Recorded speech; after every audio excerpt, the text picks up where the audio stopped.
Well, thank you so much for having me, guys. I hope you can all hear me and see me clearly. Take that as a yes. So, I was chatting to John about kind of what's the best way to run this session and what would be valuable. So, we focused on concussion, and I'll come back to why actually. But actually, in terms of sport and risk at the moment and current climate, this is probably an important one for us in volleyball to really get hold of. So that's what I'm going to talk about today, but hopefully it can be quite interactive or plenty of time for questions and a discussion anyway. So if you do have any questions and you want to pop it in the chat, that's fine. I've got a second screen running so I can see I can see Bev. I think so, which is nice. So I can see someone to give me some feedback. Okay. So as John said, my name's Dane. So I'm the Chief Medical Officer for Volleyball England. So that's a newly created role. So it's been about 6 months, and we're working through that clinical governance piece. So let me just give you a bit of a very brief introduction. So apart from my volleyball role, I also work as a Chief Medical Officer for Rugby League.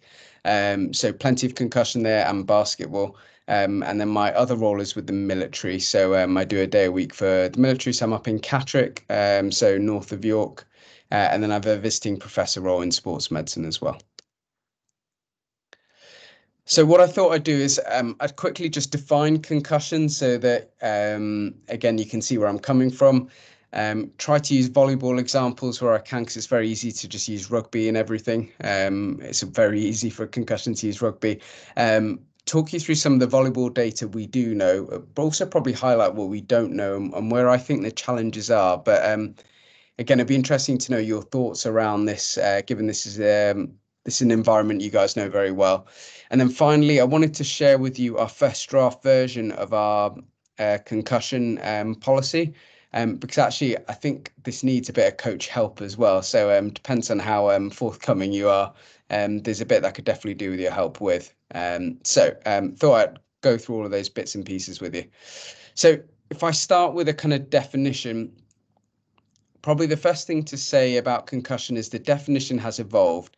So this is probably the best image to show you. And generally, a sports concussion, as it were, or a sport-related concussion, SRC, is considered a minimal traumatic brain injury. But the most important thing is it is considered a traumatic brain injury, which is really important. So it's not a minor thing. This has significant consequences if we get it wrong, and more importantly, if we don't recognize it as well. Of course, much more significant and severe brain injuries are on the other end of the spectrum. That might include everything from a bleed to the brain or something else. So just being aware of the scale, but we are probably down this minimal end, but that doesn't mean there are no consequences to it. So I thought I'd play you this. Tell me, John, if you can hear the audio. When it plays through, I hope. When it comes to youth sports, football and soccer are tops when it comes to concussions. But volleyball can be dangerous too. This former player says one shot changed her life forever. Haley Hodson was a star athlete, the future of women's volleyball. She was the nation's top pick in the sport, recruited by Stanford. But during her freshman year, a volleyball, yes, a volleyball, brought her career to an end. It became very clear to me that my career was over. Haley was hit in the head several times during games and practices. She says she got a series of concussions that were never properly diagnosed. But the worst incident came during a game against UCLA. Wow, big snap on the ball right off the side of the head. Took this massive ball off the head that literally flew hundreds of feet away. Haley says she knew right away something was wrong. I was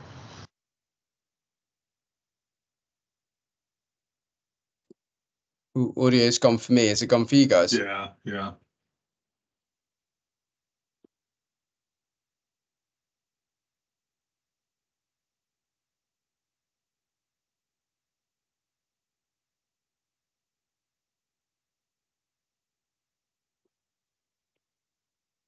Can you guys hear me? Yeah, we can hear you. Yeah, I can't hear you guys either. So I'm not sure what's happened there. John, No, can you hear me? I can hear you. Interesting. Hold on 1 second. That's not very good, is it? What about now? Yeah. I feel like my brain. Oh yeah, there you go. Odd, just crashed. Audio just went. Okay, let me try and share the screen again. We're very strange. Okay. Where are we? Can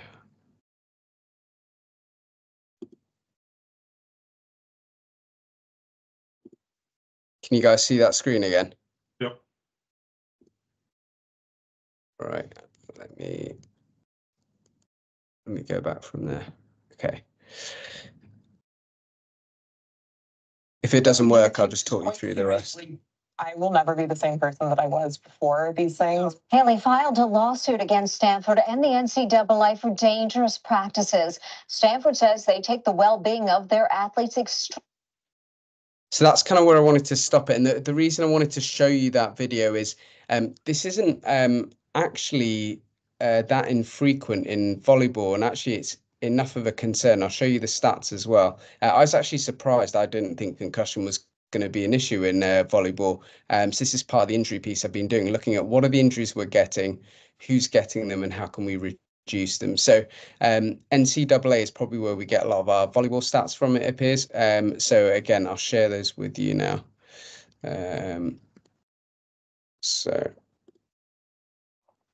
So with a concussion, what's the main thing we're looking at here? We're looking at what we call a head acceleration event.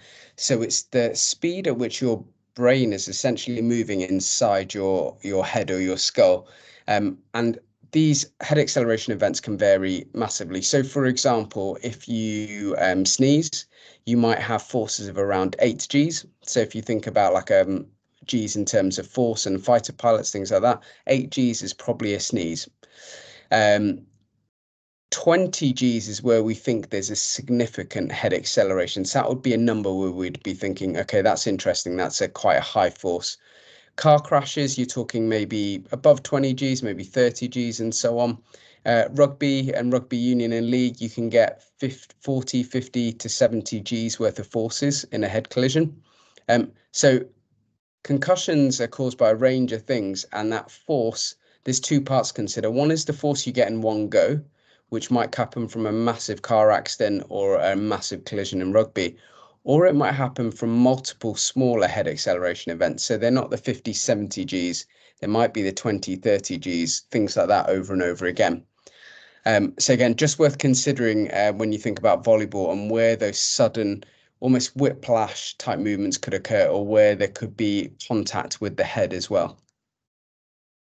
So pulling out the data, the first thing to say is that volleyball injury data is limited. There's some from Europe and there's a lot from America. We have very little UK to no UK data on the matter. So this is one of our first priorities kind of at the moment at Volleyball England, is to understand the injury risk of the sport so we can try and support clubs, communities around reducing that risk. So essentially, we know that ankles, for example, shoulders, backs, there's certain types that are higher. We want to try and document it to understand where our priorities need to lie. But actually in the women's NCAA, concussion is the second most common injury.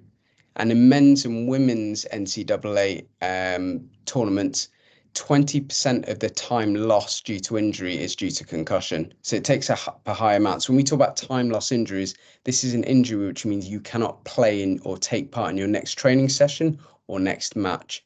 So 20% of time loss injuries are concussion related.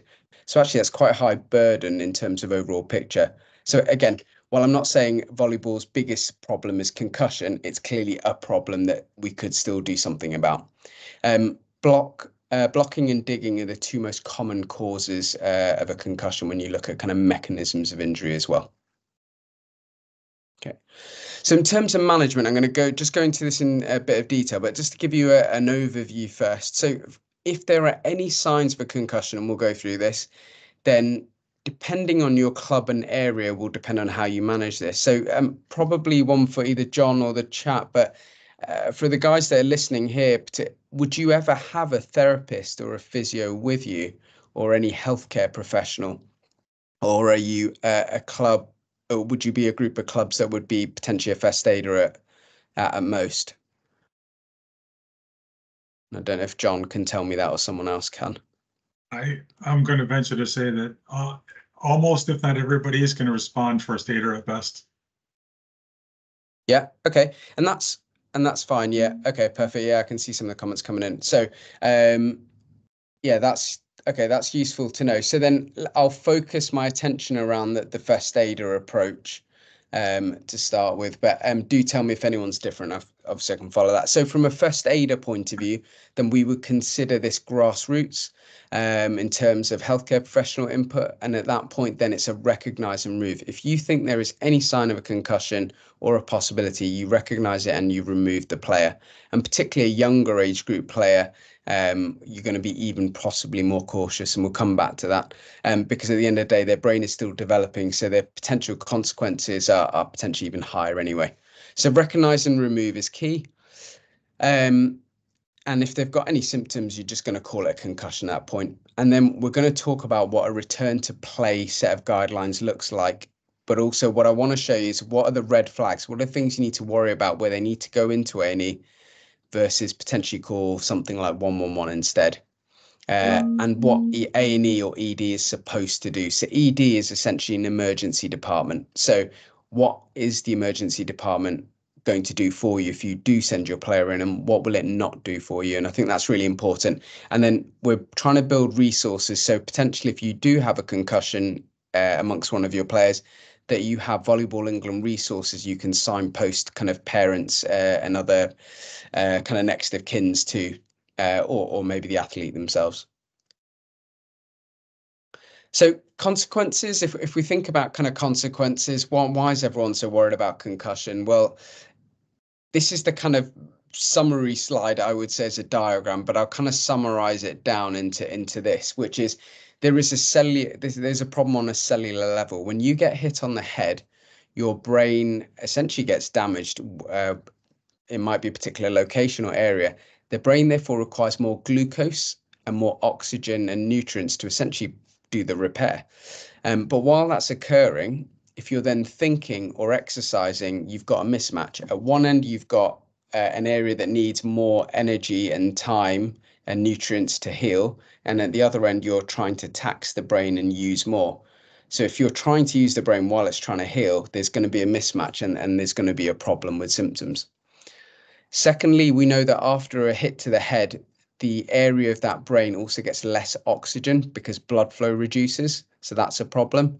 So you've essentially got a problem where the injury has caused a reduction in blood flow, nutrients, and everything you need to heal. And then if you do more on it, so thinking, exercise, all of these things are going to ask your brain to do even more with even less.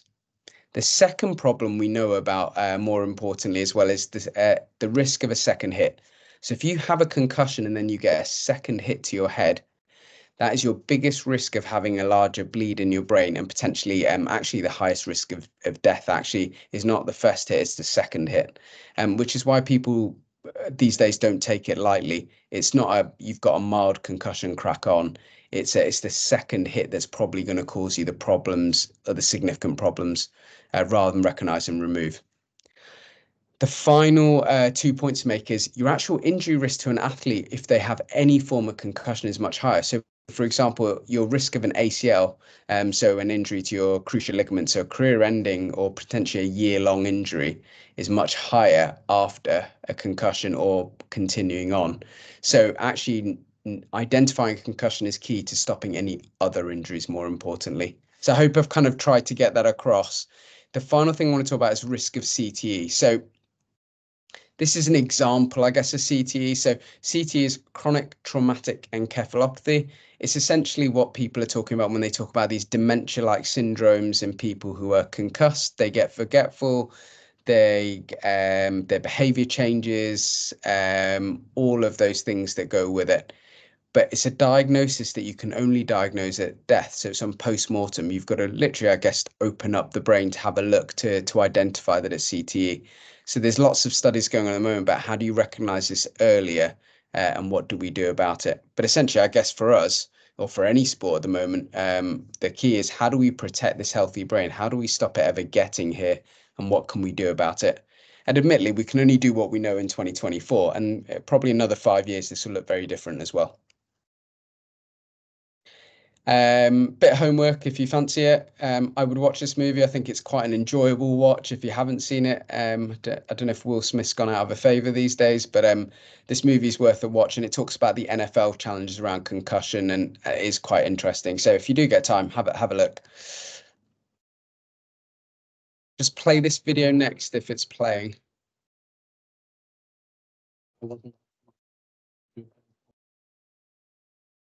I got a phone call about 12 o'clock or so, and I've been knocked out, and haven't played rugby. I didn't think too much about it. I thought, okay, you'll come around, you'll be okay, because you expect to take a knock, But then I got further phone calls and I realised he hadn't come around and things weren't looking good as such. And I suppose the seriousness of it all hit me when I met the consultants. And they explained to me that Ben's injuries were similar to that of a car crash, so traumatic brain injury. And his chances of survival were 1%. And if he did, he would be in a vegetative state. So I suppose as a parent, it's just, you can't expect anything worse, And we went in to see him. He was on the life support machine. I suppose I just knew he's not coming out of it. They carried out the test and Ben was pronounced dead. And as a result of that, we were approached by the donor team. I suppose we were looking for a miracle that day.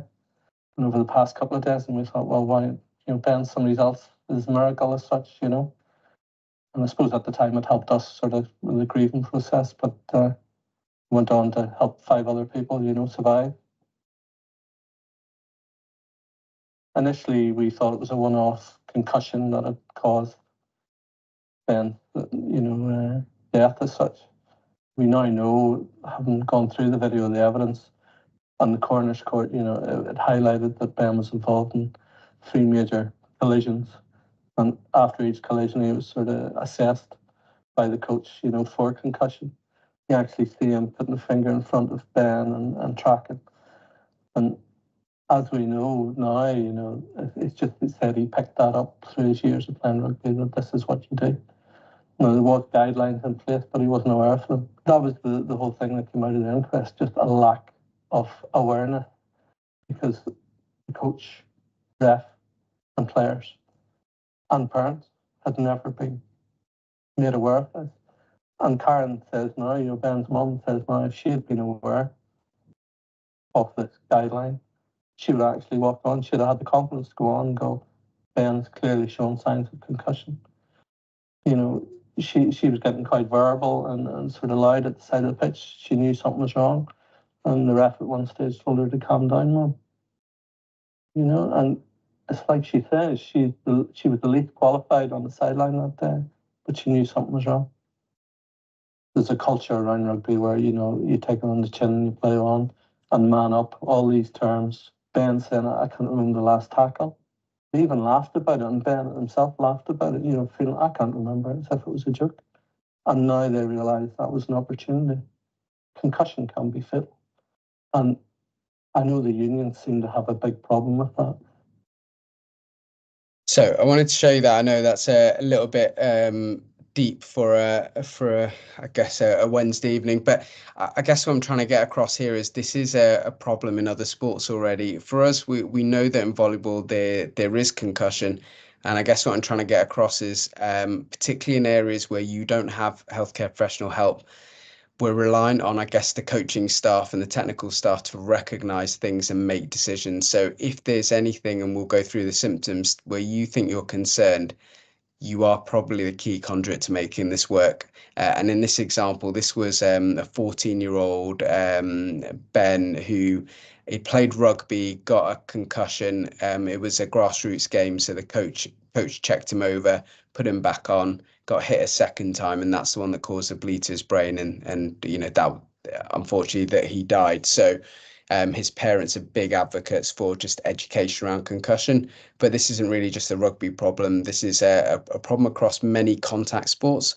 but actually a few low contact sports. So basketball and volleyball tend to also be higher. In fact, volleyball actually has a higher rate of concussion than basketball, which is considered a semi-contact sport. So it is something for us to consider anyway.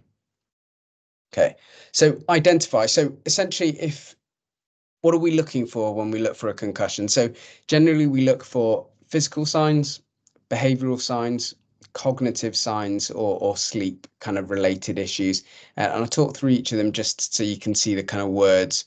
But if someone essentially has a headache, then particularly one that is prolonged. So, you know, if they've been hit in the head and you sit them down and after 5 minutes they've still got an ongoing headache, then that's a concern. Nauseous if they're feeling sick, if they've lost their balance, so they're getting up and they're not quite steady on their feet, if they're vomiting, if there's any dizziness of any type, if they're telling you that they've got visual disturbance in any way, shape or form, all of these things in a setting that you guys are in from the sounds of the comments and the responses, that's a recognize that and just remove it. Assume it is concussion. And don't be in a situation where you're trying to unpick what it is, because that's where the risks lie, I guess. But actually, if you don't recognize it, there's a good chance a player won't realize. But also, a player who's concussed can't make a decision as to whether they're okay. They're no longer of sound mind. So essentially, you are their advocate, and anything you do is for their best interest. Okay. Behavior, sometimes you'll notice, and you'll know your players quite well. Some people will check that they'll become more irritable or short-tempered. Really common to see this, or become extremely emotional. So you'll see a range of behavioral changes that is not that usual player's behavior. Cognitive, sometimes harder to see, but again, I find that the coaches I've worked in the past historically, sometimes they'll tell me, even if I haven't picked it up, the player isn't moving how they'd normally move. Their IQ for the game seems off. They're not following what we've told them the game plan is. They're starting to tell you subtleties that maybe they know that I wouldn't know. And that starts to make you think, have I missed something? Could there be an issue here? And it's something to consider. And it might have been an innocuous hit earlier on in the game that you thought everything was fine. So keeping an eye on how they perform and behave is really important. And actually, a lot of time it's the coaching staff that will pick up the subtleties. I've had games of rugby where a player's turned around and said, I can't remember the whole game. One person, he was, say he was early 30s. He couldn't remember he was married. He couldn't remember he had kids. He couldn't even remember why he was here playing rugby. And we're talking, you know, we're halfway through a game at this point in time. So, you know, it can be one extreme or it could be a lot more subtle. Sometimes really obvious ones are easy. It's the really subtle ones which tend to be a lot of them. Sometimes a player will tell you the next day, or, you know, really struggle to sleep. That's not normal for me. So sleep disturbance is also related to concussion as well, or they can be more drowsy than usual. So you've got two extremes there, but usually it's people who wake up early, struggle to get to sleep on the whole.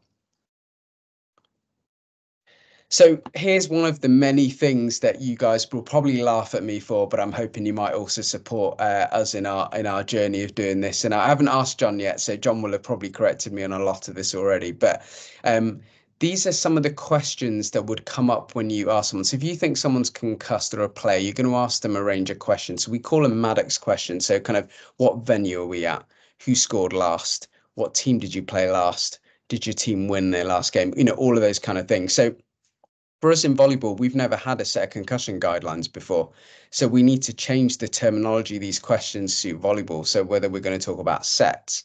So this is a piece of work that we need to do. It sounds really simple, but actually we don't have it.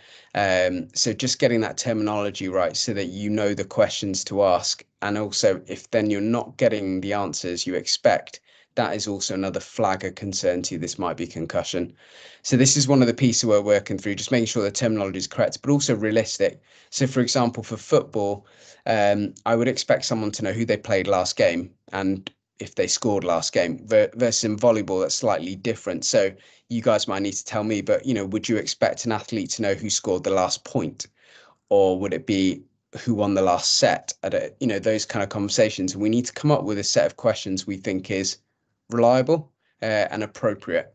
So there's probably a bit of tweaking we need to do on these questions here. So that's one opportunity that if any of you are interested, I'd love to catch up with a group of you and just go through this. And there's a return to play piece that I wanted to discuss as well. So again, we need a set of questions where we can work out, are they of sound mind? Are they orientated in time and place, essentially? Okay, there are tools for concussion, but these are for healthcare professionals. So if you don't have a healthcare professional involved, then you don't need to necessarily get yourself involved in this, but I'll send it around if you guys are interested in having a look anyway. So then you think there's a concussion. It's a recognize and remove, but then there are subtleties to this. We have what's called category 1 symptoms or category 2. So category 1 are the big ones that you might think, actually, do they need to go into A&E? But category 1 and 2 are both important. So if they have any of these symptoms, they've got a concussion. It's barn door, it's black and white. No one can tell you that they haven't got a concussion later. And the most important thing to get across is if you think they had a concussion at the time of injury, no one should be able to overturn that because no one else was there with you. So if you're concerned, that's the end of the matter. It's a concussion. A doctor a few days later or A&E cannot overturn that decision. All they can tell you is there's no concern at this point in time. You would still treat it as concussion. And it's one of the biggest problems we have at grassroots level across any sport is you go into A&E and A&E just says you're fine, don't worry about it, crack on. But a lot of A&E are just looking for big problems with the brain, so like fractures or bleeds in the brain. If it's a concussion, a lot of them, the training is variable, so they may or may not know. So from our point of view, if they're vomiting, if they've been knocked out, particularly if they can't remember things very well, so those are some of the things that would mean, we need to send them into A&E. They need a proper assessment and a follow-up. From my point of view, in terms of grassroots level, this category 1, any of these symptoms are the ones where you might think, let's go to A&E and get a full assessment and a check. That doesn't mean they're not concussed. All that means is you're checking to check there's no bleed to the brain. So they're two different things. I hope that makes sense. So even if A&E says there's no bleed to the brain, you can go home, they're still going to be treated by us, by Volleyball England kind of pathway as a concussion. Category 2 just means they're less important or less severe or less possible, however you want to word it. But again, they're relevant. So these slides will be sent around to you if you are interested, but you'll get the full policy that has all of these as well in them. Okay, so I'm going to leave this for now. I'll show you another one. This is really clear. I don't know if you saw that well enough. So the players, when they land, you'll see they don't put their arm out. Can you see they land and they just plonk to the floor, essentially? That plonk to the floor where they haven't put their arms out means they've already probably been knocked out before they landed.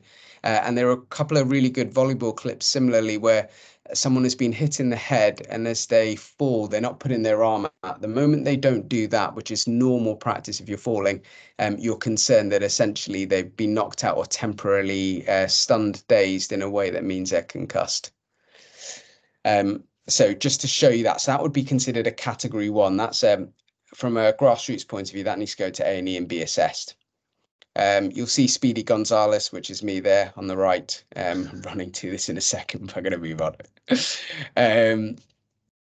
So if there's a category 1 or 2, from my point of view, grassroots, just send them into hospital, get an ambulance to assess them, go through the process.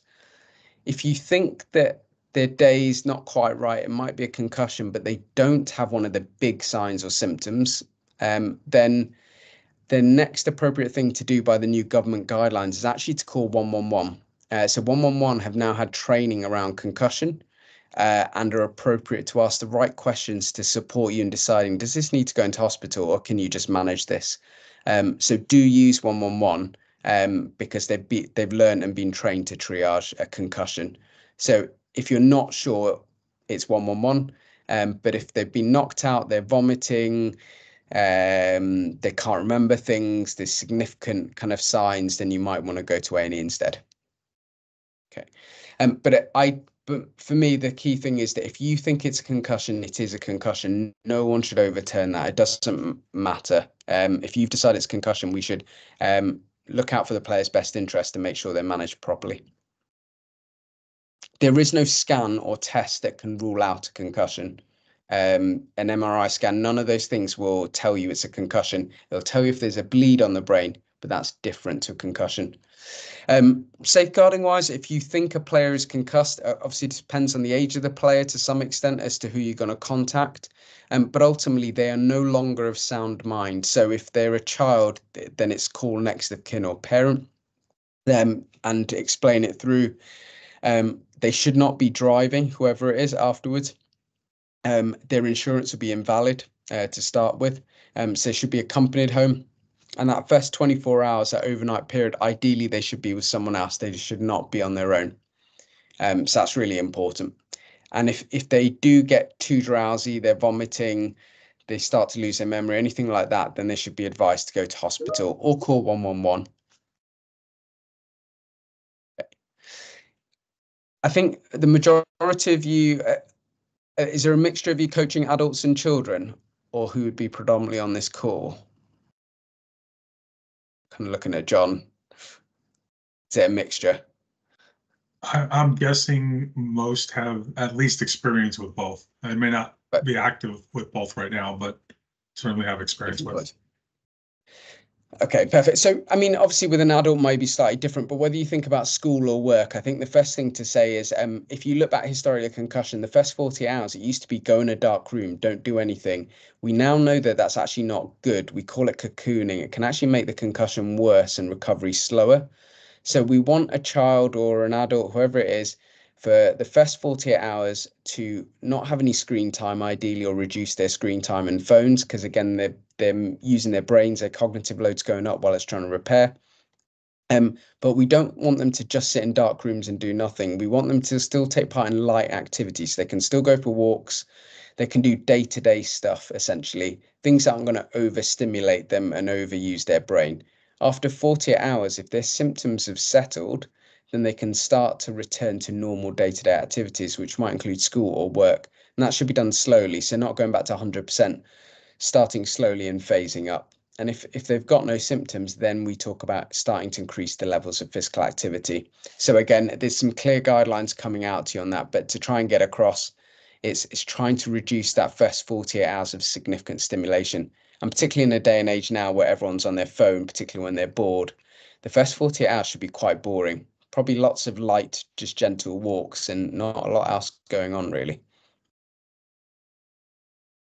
So once you've done that 48 hours, then this is what it could look like. So this is some of our draft guidance for you to see. So if you haven't got a healthcare professional with you, then this is a 21-day policy. And you won't need clearance at these stages because it will be done slightly differently. But essentially, you're following 21 days. This first stage of a 6-stage process back to sport is 48 hours of rest. So just day-to-day activities, no screen time, some light, just walking is fine. After the 48 hours, you then move on to stage 2, where you might do some light activities. So under 55% heart rate, it's basically just a light, slow walk, really, and nothing more. 2B under 70% might be a slightly faster walk or a light cycle. It could be a jog, I guess, if it's really light. If that's okay and they're not getting any symptoms and they feel fine, then this is the bit that I think we need some help with. We then need to decide what are the volleyball specific exercises that a player should do. Now, they can't do contact training, and by contact training, anything where a ball might smack them in the face, essentially. So you've got to think about drills where they're unlikely to be diving all over the shop, because I guess blocking and digging are going to be your biggest risks. So how do we do activities that will help them with hand-eye coordination, getting their eye back in, maintaining their fitness, but essentially almost minimizing to taking their risk of getting hit in their face with a ball to zero. Those are things we need to do in stage 3, and we should start with straight line things, and then we should start changing direction. All of that should be done at stage 3. If they're still symptom free, Then we move on to stage 4, which is full training, but without the contact. So basically you'd adapt to normal training to make sure that there's no contact to the face in some ways. And then finally, if they're still okay, then you go on to contact. So full normal training, and then they return back. So what we need help with at Volleyball England, and it would be nice to have a range of coaches with some creative ideas, is what these should look like. Because most national governing bodies have a clear plan of to give advice on what that should look like. Obviously, there's some leeway, but it's nice to be clear to those that may not be so sure what is and isn't allowed. So for basketball, rugby, we have kind of very clear kind of examples or menu of choice of exercise and things to avoid. So again, if this is something you're interested in, I'd really love to engage with you guys and see what stage 3 and 4 looks like. But essentially this first stage, so all the non-contact training, so anything where you're diving or getting hit in the face potentially, this whole phase should take a minimum of 14 days. How you cut it up is kind of up to you. So generally it's 2 days and then 2 to 3 days at each stage roughly. If they're still symptom free, then that's when they can come back to sport. So the earliest you'd return after a concussion is 21 days, all being well. If it takes longer to settle down, so some people, their symptoms can go on for up to 1 to 2 weeks, then that's fine. It gets extended by the time it takes to settle. So this is just a screenshot from our current draft policy, just to give you an idea. So I hope that's helpful as a starting point. And then I guess finally for us, I guess one of the things is I'd be really interested to know what you guys think around concussion and how we should educate across the game. I mean, it doesn't just have to be concussion, other injuries or things that you think are valuable. What materials or resources you would find useful when you're dealing with parents or athletes, because we're kind of at this stage now, we're really trying to, I guess, collaborate to co-produce content that we think hopefully clubs and members will find useful when the issues happen. But ultimately, I guess for me, my agenda is if we get a concussion, it will only be a handful a year, but when they do happen, how do we make sure our players are really well looked after, and how can we support you if you're in the clubs and you don't have healthcare professional support? So to give you an example of the England players, I think I did some medicals on not that long ago. Quite a few of them have had at least one concussion. So yeah, very surprising for me. And I think it's clearly something we could improve how we manage it, which I think rugby to some extent does well because it's a bigger problem in the sport, and probably quite an easy win and quick win for us. So I think engaging the parent, the family, the player, you guys as coaching staff, and if there are any medical staff or first aiders specifically, is there anything more we can do to support them? And then for me, messaging is being really clear. I think when it gets vague is when people aren't sure. It's being very clear you have had a concussion. If you're sending them to A&E, that doesn't mean that they can tell you it's not a concussion. It's still a concussion. They're just there to make sure that you haven't got a bleed on your brain. That's the only reason we're sending you in, to make sure that's ruled out. If you're not sure, then go through 111. Use the Volleyball England concussion guidelines, which will be out, and we'll do a piece and an education piece around it. So this is the first. So that we're hoping we'll get that out after we get the coaching piece added in the next month or so. So I hope you'll be able to see a draft very soon. And then finally, if you're not sure, my role is to be around. So it's hard to give specific advice because I haven't seen the player, but I can always give general advice if you're not sure via my Volleyball England email. So, do get in touch if you're not sure, having exhausted kind of 111 and you think you're still concerned, then, get in touch. Very happy to help as well. And my role outside of volleyball, I work as a concussion specialist in rugby. So I probably see about 6 to 8 concussions a week. So a reasonable amount anyway. So enough that hopefully I can give you some support, or at least signpost you to where to go. So finally for me, just to say, I think this is really important. I think it's a quick win for us to kind of get right. And then we want to do the same for other common injuries in sport and volleyball. So I'd be really interested to hear what you think are things you're seeing where we might be able to support. If you do recognise it, make sure you remove the player. Make sure you make it really clear, because particularly if they're a child, they might not come back to volleyball, but they might go and play football the next day. So it's being really clear about what they can and can't do.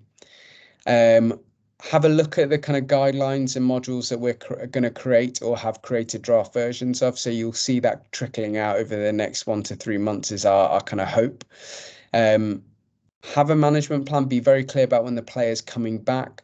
So use the 21-day government guidelines, and I'll share that document with you as well afterwards. And obviously, if you're not sure about anything, do get in touch with us for support. But ultimately, the key thing is recognise and remove. If you think it's concussion, just remove them. Use 111 or A&E as required, and follow the kind of 21-day return, all being well. So hopefully that's a whistle-stop tour through concussion, and happy to share some kind of resources kind of focused around coaches as well, if that's helpful. Thank you. So John, I'll hand back to you. Yeah, does anybody have any questions they want to ask on this topic? We lost Nick to signal issues because he was on the train. Nobody? Hi, it's Prakash here.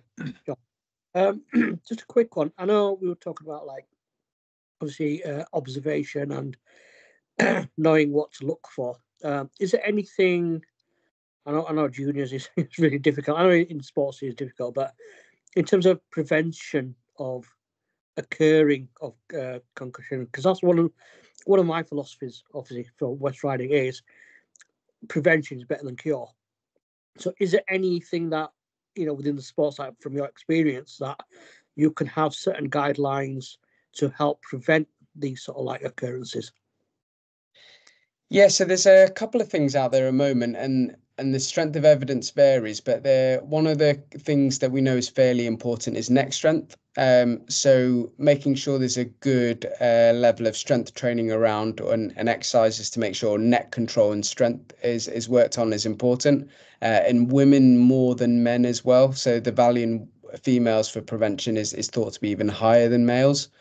The second is what we call kind of neuromuscular kind of training. So things like even in your warm-up, the reaction times, working on reaction-based stuff is important, because I think when you look at a lot of the concussions in volleyball, it's ball to head. So the more someone is, for a better phrase or word, switched on, the less likely, I guess, that they are to get hit. But I guess the important thing to get across is we don't have enough good prevention strategies. Probably a good high quality warm-up that takes into account reaction time, neck muscle activation, as well as neck strength training outside of that is probably some of the key bits to get across.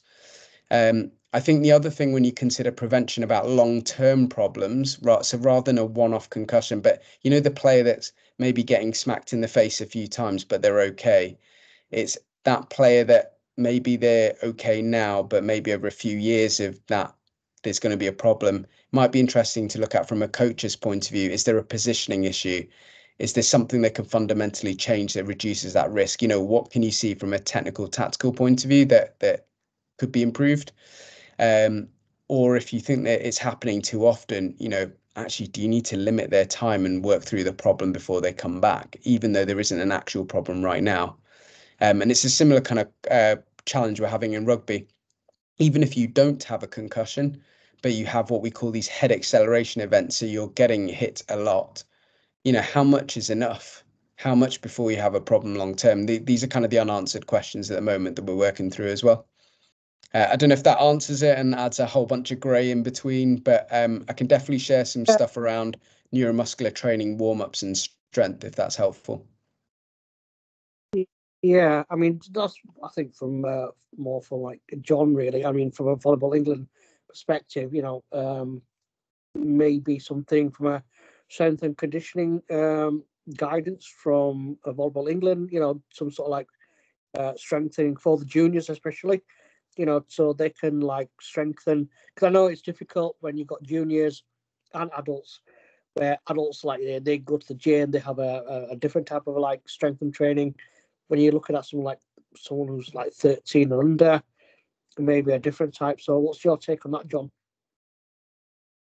Well, we know there's a massive need for it, for the education piece. It's something that we talk about a lot.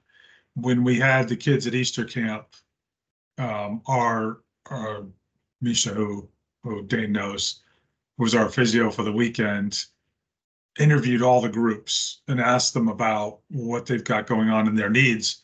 And every single group across both genders and all ages said they need more information, support, whatever you want to call it, around S&C, because it's not something that most of them are getting through their clubs or their schools or just generally. And there was a meeting with, I think it was the under 20 boys that Bertrand had, and he asked the group, all right, how many of you guys have, a regular S&C program? And maybe a third of the hands went up.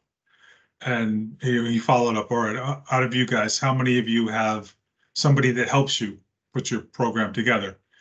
And all the hands went down except 3, or I think about 3. And then he refined it even further.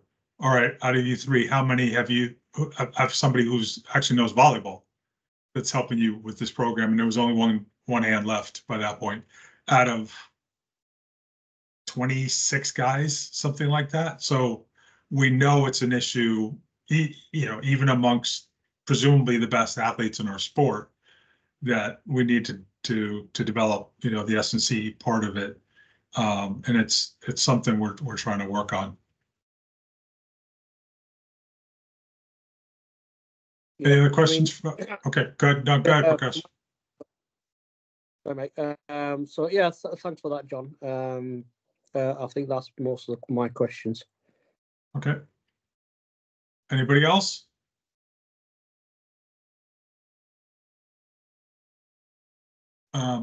If nobody else has anything, Dane, do you want to just go over what's happening with the injury research and where that's going? Yeah, of course. Yeah. So we have a master's student of mine based at the University of Leeds. So she's a sports therapist, has covered some of our Volleyball England events as well. She's going to be doing our injury surveillance research, just looking at what our actual injuries are across the piece, so across a range of players. So it'll be survey based, and a lot of it will be around what injuries have you had, how long has that kept you out for, and start to look at injuries when we're time loss, where it happened. So was that training on match day? So to try and unpick, so we've got a better idea of what our landscape looks like. And then the hope is to use that to really bespoke the prevention piece that Prakash was talking about, which I think is really important. So getting S&C involved, and I think most importantly, S&C that understands volleyball. I think you need a mixture of that, and particularly in the UK, in fairness, and I'll hold my hands up, I will be the same. I'm learning volleyball now from scratch. It's not a sport I've been exposed to, and I think having people understand the sport is extremely important. And I think that's where we want to engage you guys as coaches in the return to play pathway, in terms of what exercises you might want to do in terms of technical and tactical as well. And the hope is, using this kind of injury data, we can then start to put in prevention strategies and provide the right education around that. So a lot of this, as Prakash has kind of alluded to already, is prevention heavy, and it should be really. And that's the ideal scenario for us. So again, I know, John, we've got meetings with S&C coming up to kind of look at how that might all pan together as well. So watch this space, but we're definitely it sounds like we're all on the same page, and it's something we're kind of trying to move towards quickly. Yeah, and I've had a few questions come in about the volley fit that came out during post-pandemic. I don't remember exactly the timing of it, but it was obviously meant to be a return to play program. I looked at it last week. Dane hasn't seen it yet. I don't think I shared it with you yet, but I'll pass it along because I wanted to see it before I decided whether we're going to give it a thumbs up for sort of continued use. And my assessment was, while there's some good pieces in there, particularly around lower limb stability, knee and ankle stability, because Dane, you'll appreciate this, there's a lot of jump and land type stuff in different directions and styles. There's nothing to do with core, and there was nothing to do with shoulders. So in terms of it being a general S&C program, it comes up very, very far short. So I can't just go out and say, yeah, go ahead and use this, because it's missing some key components. But there might be some bits and pieces that we can borrow from it.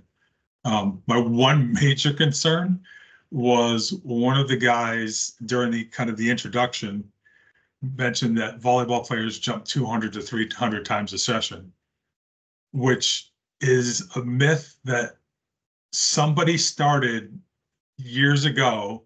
And I remember when it started going around like Twitter. I'm like, nah, this doesn't look right. Where's this coming from? And I've seen numbers from Vert, who actually produced the wearable device that back in those days measured number of jumps and height, and now has progressed on to GPS and force type measurements as well. And they're, I think, at the high end, players were getting 130 jumps per match, something in that range. So the idea that you're getting on average 200 to 300 is way, way over the top. So please don't think you need to train your kids to be able to jump that many times, because arguably that's abuse, and you'll just break them. But yeah, I'll share that stuff with you, Dane, and you can have a quick look through. And probably, John, just while you're talking about kind of loading or high volumes, I think the other piece that just, if we're talking about just transparency, my kind of observation so far, we have camps where athletes will come into kind of England camps, volleyball camps. And my understanding is that club training is very variable and can be quite different. So you've got a range of players come from very different volumes and training loads, then coming in and potentially sometimes doing quite a lot in a very small window of time. So the other piece we're looking at is what does, and this probably goes back to John's point, what are the demands of volleyball for our players? What do we expect them to do? What parameters do they need to meet to be physically robust? And how can we help them get there? Even if that means, because of their club, they only get access to volleyball once a week, how do we support them around that? So that's the other kind of question, I guess, that's worth us answering.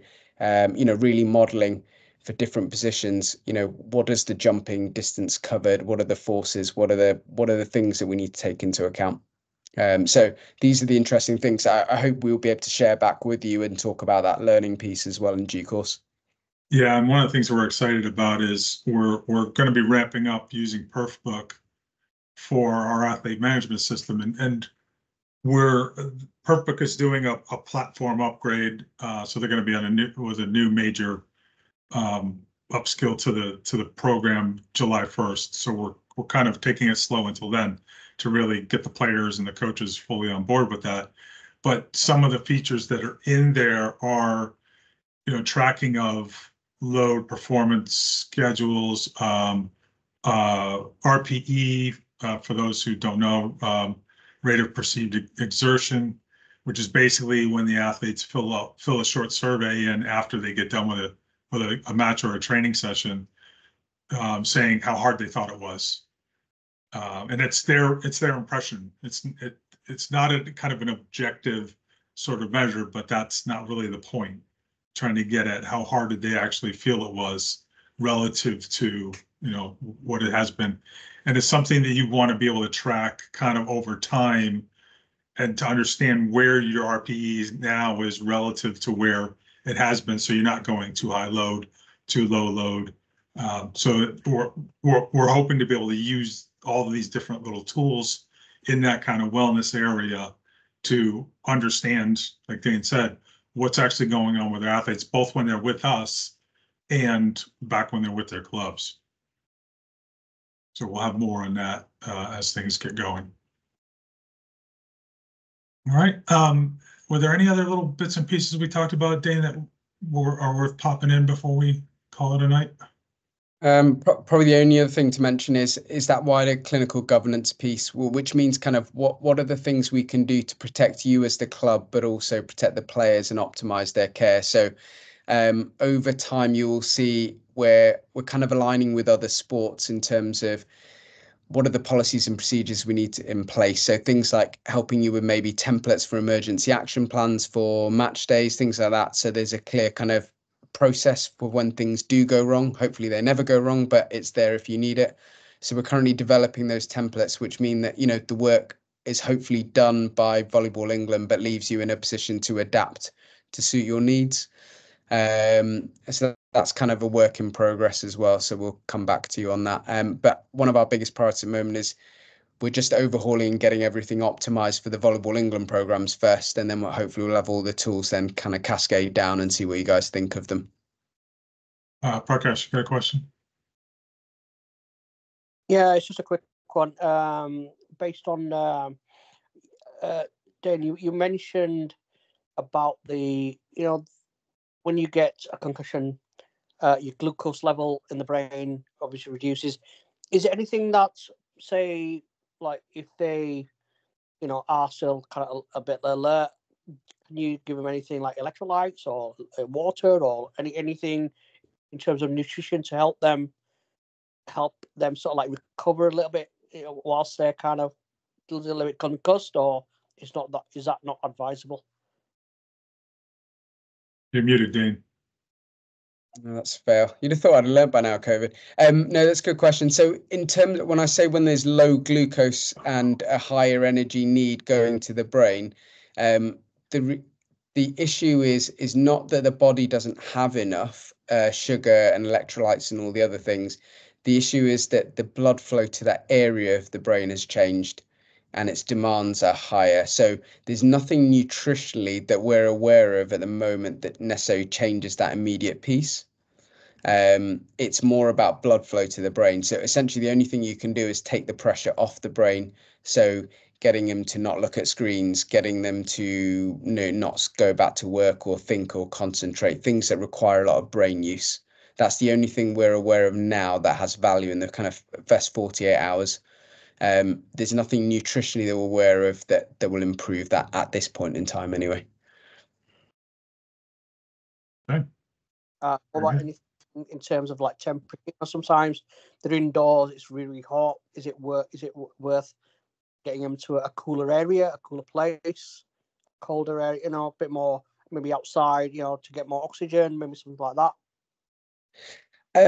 So in theory, kind of oxygen, because it's blood flow that's reduced, it probably wouldn't make a difference. But the cooler area is an interesting comment you make. If you're really interested, have a look at, if you Google something called polar cap, there's this thing about cooling someone's head down because we think it might reduce further damage. So like when I was at Welsh football, we had a polar cap. So if you had a concussion, you could put this device on and it literally cooled the brain down. But the requirement to cool would be significant. So it's not something you could just do by popping outside. It would be, something very specific and fit for purpose to really cool down the brain. And the jury's still out there as to whether it makes a difference. So at the moment, probably not much more you can do apart from take them away from the area, get them to rest their mind, essentially. Okay, cool. That's fine. Cheers, Dane. All right. Well, if nobody else has any questions, we'll wrap this up. We can say thanks to Dane. Thanks, guys. Cheers, Dane. Hope to meet you all soon.